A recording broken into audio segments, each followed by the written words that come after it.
Slice like a ninja, cut like a razor blade.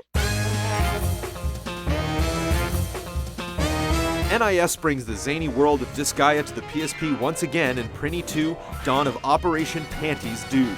Master Etna's panties have gone missing, and it's up to the lowly Prinnies to recover the perverted treasure before she blows a gasket.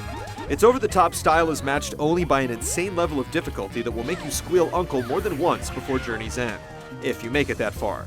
Like its predecessor, Prinny 2 is crammed with platforming and combat challenges, and you're given freedom to tackle levels in any order. Experimenting with different routes and exploring the hub area is encouraged. With variable difficulty levels depending on the in-game time of day, experimenting with different routes can definitely pay off. You couldn't have said it any better than that, dude. You're given 1,000 lives to complete the entire game, but chances are you'll burn through most of them in no time. Part of this is due to ample tests of your platforming and combat skill at every turn, but too much of the challenge comes from some cheap design choices. It strives for the same appeal as games like Super Meat Boy and Trials HD, where you'll become obsessed and lose yourself for hours, but Prinny 2 is more abusive than addictive. That's not funny, dude. Prinny is responsive, but the jump mechanics leave no room for error. Your trajectory is fixed when you hit the button, so once you've launched into the air, there's no altering your course.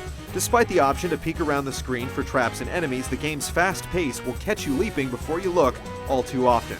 The combat boils down to intense button mashing that'll leave your thumbs blistered and your joints sore, but there's a sliver of depth that offers a small measure of satisfaction. I don't know.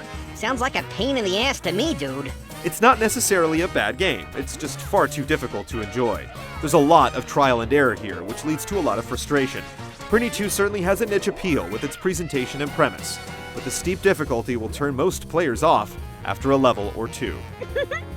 Don't you worry, my little Prinny friend.